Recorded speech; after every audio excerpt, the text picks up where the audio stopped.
Hey everyone, hope you're all doing well. Hope you had a good weekend and a good day today. So I just wanted to check in again. Like I said, I'm gonna try to do this more often. I appreciated the comments after the last episode. It really pumped me up. Those of you who gave them, you know who you are, and thank you. So I just wanted to talk about two things today. I'll keep it quick. If something else comes up, then I'll talk about that too. But for now, the main things I want to talk about today is Florida State held their first scrimmage of fall camp over the weekend. And I also attended the Palm Beach Seminole Club kickoff event over the weekend as well. So I figured I'd talk about those two things, Florida State related. Um, and then we might hit some wrestling after that.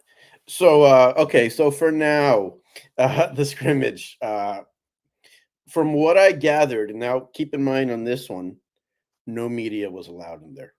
It was just the coaches and the players and maybe someone from Florida State who, did film, which I liked. I mean, the media gets enough access. Certain things are not for them to see, and they probably wouldn't like me saying that, but that's my honest opinion. I think some things are best kept private, and it doesn't really matter because Mike Norvell meets with the media right away after it to talk about it. So you have an idea of what went on.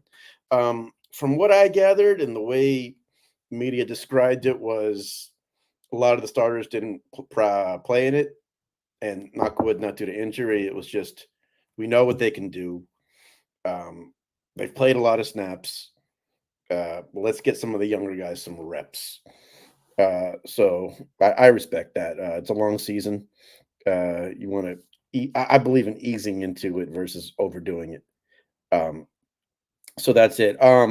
The big news out of the scrimmage was Elijah Moore, true freshman wide receiver out of Maryland area. Uh, he's got that freakish ability. He's 6'3", 6'4", can jump to the roof. He made a catch that was just unbelievable. The FSU football X department, Twitter department, whatever you want to call it, social media department, tweeted out the video of that catch, and it was wow. He caught it from Brock Glenn. Glenn rolled to his right, threw across the field to Elijah Moore, who just one-handed it. It was unbelievable. I don't know who was covering him on that play.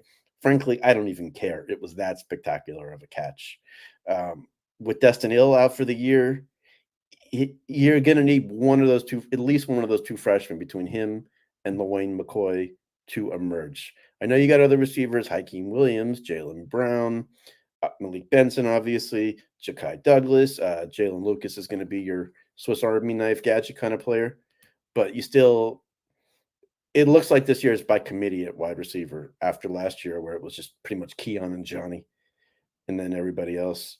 Um, so I would love, and I've heard great things that McCoy's has really done really well, exceeded expectations maybe as a true freshman. Moore was a guy people talked about in the summer, even though he didn't enroll in the spring. So I hope those guys can step up. Receivers a tough position to break into, believe it or not. People think just on the line, but there's a lot you got to learn, and who knows what it's like when the lights come on. Some of these young guys look great in camp, and then the lights come on, they don't do as well. And I've seen vice versa. I've seen some guys who kind of not do great in camp, and then they get a chance, and wow. But it's tougher to get on the field if you don't do well in camp. So you'd like to hear those reports. Receivers a position people are talking about more. I guess out of concern. The talent's there. It's just we haven't. It's like a question mark. You have the answers. Will the answers do what they're supposed to do? If that makes sense at all. So yeah, I mean, I heard like for example, Adam Fuller talked about the scrimmage and said, "Oh, this big drive was capped off with a Sam Singleton touchdown," and he's like our four-string running back. So they were resting players. It was, I think Corey Clark used a great term today on Wake Up Board Chant, developmental scrimmage. A lot of the young guys got reps, and you know what? That's fine. Mike knows how to manage, so I'm fine with that. I used to not like when we would overdo it with our starters early in camp, and then by the season they're tired. So that's a good thing. If I learn more about it, I'll come back and talk about it. But so now I want to get into the Palm Beach Seminole kickoff event. I live about an hour from there, but I decided to go because I can't attend the Broward one. Because knock wood, I'll be headed to Europe that day. So, so yeah, so this one intrigued me also because all right, I don't golf, but they had a ticket for you to go if you just wanted to go to the banquet and the speaking part, which was perfect for me. The guests of honor there were Jeff Culhane, the radio announcer for Florida State, who I think has been awesome. I mean, replacing Gene Deckerhoff, a legend, is not easy, and he's done a fantastic job in his first 2 seasons. He's embraced Florida State. He goes to these events just like Gene did, and he's really just we love him. He loves us. It's gone great. And he has also appreciated the history of Deckerhoff. Always calls him a mentor, someone he looks up to. And he's been awesome. I see him at practice. He does interviews after that. He's really been active with the program in some ways Gene couldn't do because he had the Bucks obligations as well. Not that Gene wasn't involved because Gene also did basketball and baseball. And Gene did do events, but Gene was going 18,000 directions. Jeff can focus a little more on just Florida State, what needs to be done, and he's been fantastic. He's just a super nice guy. If you go to an event and he's there, I really encourage you to go up and say hi to him. He's a super nice guy and just really loves interacting with the fans. Okay. Now, as far as former players there, they had Kenny Shaw, who played from 2010 to 2013, was on the national title team, wide receiver, number 81. And also Rashad Green. You may remember him from that 2013 national title team. They were there and they were fantastic. I chatted with Kenny and Rashad before the speaking part, and they couldn't have been nicer. I joked around with Kenny about him on the roll up, and we joked about that. Rashad, just super nice guy. They were happy to be there. Actually, also Roberto Aguayo was there. I didn't get a chance to talk to him, but he was there, and he's been doing a lot of these booster events. I think he's starting to transition to that role that Keith Cottrell, former punter, used to do. So in terms of that, the Palm Beach Seminole Club got up and talked and thanked everyone. And hey, they put a lot of work into that event. So they've earned that right to get up and talk. They had a decent lunch there. Can't complain. More than I expected. I thought it was going to be just like finger foods and hors d'oeuvres. But they had burgers, hot dogs, grilled chicken. It was fine. But anyway, so after the Palm Beach Seminole Club spoke, they had a recording from Keith Cottrell, who couldn't be there, former punter. So that was cool. They did a few other things, and then they brought up Kenny and Rashad, which honestly, this was the first time I've seen former players get up and talk to everyone like that. Usually they're there just to hang out, talk to people. If there's a golf, maybe play golf, yada, yada. But they got up and talked, and they talked about the 2013 team and what made that team so special. Not just the talent on the field, but how they were off the field. Kenny said a lot of guys went through a lot of trials and tribulations off the field, not just a certain player who we know that player was. And they all just came together as a team. They were one big family. And you hear that word a lot. And Mike has really done a good job of that. He said, but we knew everything about everybody. We loved one another. And he said, no disrespect to our coaches, because we had some awesome coaches, but the players ran the team in a good way, the way they held each other accountable from a leadership standpoint. He said there were sometimes they were mad and they would kick the coaches out and say, we're going to talk the seniors and the upperclassmen. And that was awesome. It was just cool to hear about that. So they both talked about it, how special that team was. Kenny had a funny line. He goes, man, we were so dialed in and so focused from that spring and summer on. Our GPA even went up as a team, and the whole place was cracking up. Kenny is just, if you get a chance to meet Kenny Shaw, he is the nicest. He is funny. He loves engaging with the people. He's really working hard to become a better golfer. So I think he's going to want to do more of these events where there's golf involved. So yeah, if you get a chance to talk to Kenny Shaw, and Rashad Green, he's a little quieter, super nice guy, but Kenny has just got a personality for days. And if you've ever seen him on the Big Three roll-up show with Silk and Amon Richards, you'll know what I'm talking about. So after that, after they finished, they each talked for a little bit, and then they opened it up to questions to anyone there. Anybody got any questions about about that team, about that season? We'd love to hear about it. We'd love to answer them, which they didn't have to do, but they were so gracious. So first question right away goes to both of them. talk about the game-winning drive against Auburn. What was it like? What was going through your head? And they both answered it and gave their perspective. Kenny made a great point. Kenny said, I'm going to give my take on it, and then Rashad's going to give his take on it. So Kenny was explaining about just when they saw Jameis come into the huddle, they knew they were going to be ready, and how every Thursday they practiced that drive. So it was just basically muscle memory, and just we've been here before. We know this drive. We know what we're doing. We know how to execute. So Kenny talked about that and how he knew what things were coming.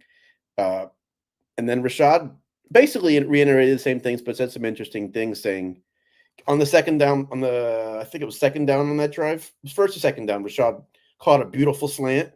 I think it was first down. I can't remember.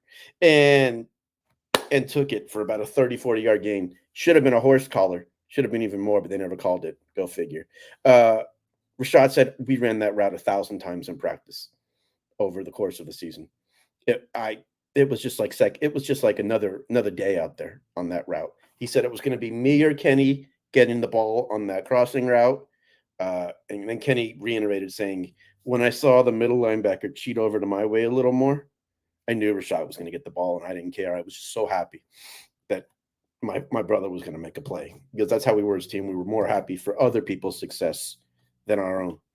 And you did see that with that team and last year's team as well. Norvell's really brought that to the team as well. So they talked about the drive, and Rashad said it was a life-changing drive for us. And especially, he said, and for me too. It was everybody. So they talked about it, and just Jameis in the huddle and everything. So then I decided I'm going to ask a question. And that was my first question, but I knew that was going to be taken. So I've learned, have a backup question, have something ready, because there have been times where I go, So my question to Kenny was, talk about the Hail Mary against Boston College. If you remember that, right at the end of the first half, in the first half we had struggled in. Jameis avoids 3 defenders, rolls out of them, rolls to the right, and throws up crazy Hail Mary, Kenny Shaw, at the end of the half, and then that propelled us for that game and the rest of the season. And Kenny starts laughing when I asked the question. He goes, we must have been mic'd up before this on the golf course, because Rashad and I were just talking about that. And we were talking about the last drive against Auburn. It's like people knew. So he was hilarious. So he goes, believe it or not, even though I caught the touchdown, I want Rashad to answer this question, which I don't care. I just want to hear about it. And that just shows how unselfish and how close they are as friends, that it was Kenny that made the crazy catch, but he wanted to hear Rashad break it down, which was awesome. So Rashad just talked about the drive itself, and he told the cool story about it that not a lot of people probably know, is that play was never supposed to happen. They were struggling in the first half. We got the ball back, and Jimbo wanted to take a knee and just go to half, play it safe. And he said Jameis just came to this right before that. He goes, I'm not going to repeat the word that he said Jameis used, and there was all adults in there, so he said it. But basically, Jameis said, no, we're not taking a knee. That's it. We're running a play. So Jimbo was like, okay. I mean, when the team is like that, I guess you got to kind of read the team. To his credit, he said, all right, throw it up. And he said, so Rashad talked about the play and what Jameis did, and it was incredible. And then he said something that was so true that people forget too, because that was probably the last time that year, until the Auburn game, that the starters played the whole game. And I said, wow, you're right. And then I chimed in and said to them, I said, I think that game changed that whole season. And Rashad said, absolutely, without a doubt.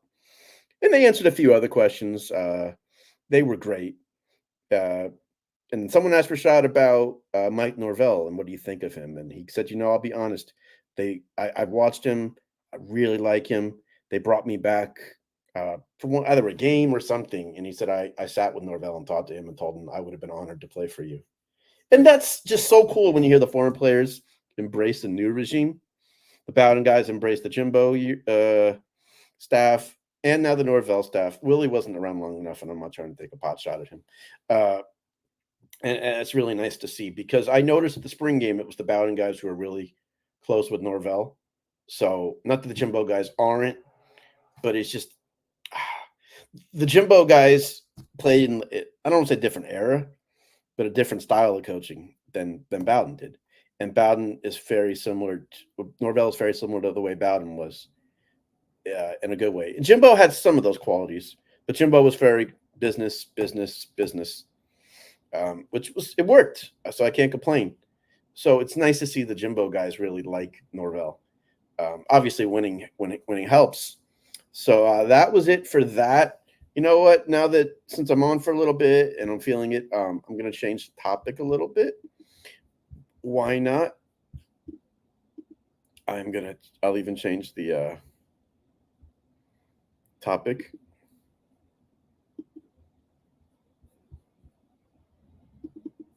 to SummerSlam, which I thought was a great show.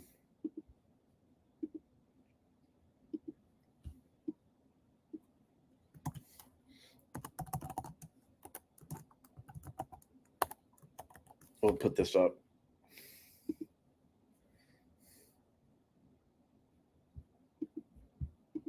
Sorry, guys.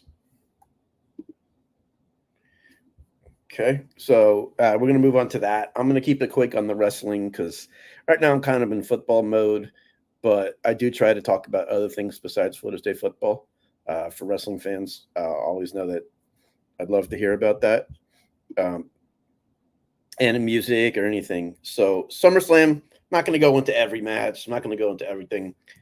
I thoroughly enjoyed it. I watched everything start to finish, and it's the first time I've done that for a wrestling show in a while. Not that WWE hasn't been putting out a good product because their product has been fantastic, but I would either miss it, and then I'm not good at watching a replay of it.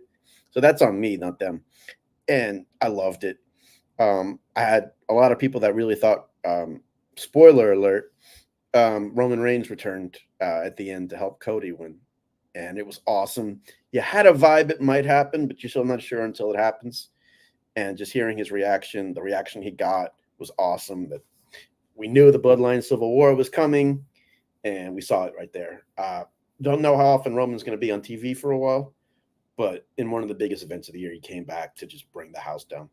All the matches were just exciting, faster paced than TV, which is cool. Liv Morgan and Rhea Ripley got the show off to an awesome start. Seeing the Judgment Day implode, I love that group. That group could have gone as long as you wanted it for me. I'd have been happy. But I understand Dominic Mysterio is a star and doesn't need to be in a group per se. I know he's with Liv now, but he's really a single star. He's not like a lackey anymore to those guys. So I get why they put him away. I guess they teased it. I was surprised to see Finn Balor turn on Priest. But that being said, I think Priest is a true babyface now. Finn's perfect in that heel role. Didn't think Damian would drop the belt to Gunther. He still could have. So Gunther, deserving champ. I knew Cody was going over then as soon as Gunther won. And Braun Breaker beating Sami Zayn. The kid's a stud. He's only on the up and up. So basically, I enjoyed SummerSlam. If you're a wrestling fan and you have Peacock and you're thinking about going back and watching it, I recommend it. And I think that's it for now. I'm going to read up on practice today at Florida State. They were able to get the practice in today. They weren't sure because of the weather, but I read they got it in, which is good because Ireland game is not that far away against Georgia Tech. Oh, and I can't believe I forgot. Yeah, Jeff Culhane spoke. Let me take this banner off. So, sorry. And I'm just going to get into Jeff real quick, and then I'll head out. And Jeff just previewed about the team. Sorry, I'm going in circles there. And, yeah, he just talked about some practices who look good. He talked about the running backs. He brought the receivers that they have a talent, like I said, but they have some questions to answer. He brought the defensive line. He was so impressed with them, which was cool to hear. And he's excited for the season, man, and it was cool. He's just a nice dude, and it was cool to hear his enthusiasm. It did remind me of Gene a little bit when he used to speak at these events. So Thank you for checking in. You got any questions? You can always put them in the comments, and I will get back to it. Anything you want to say? Happy. I want these live streams to grow, and I can't grow without you guys. So thank you for the support. Take care. Football season's right around the corner, and I'll talk to you later.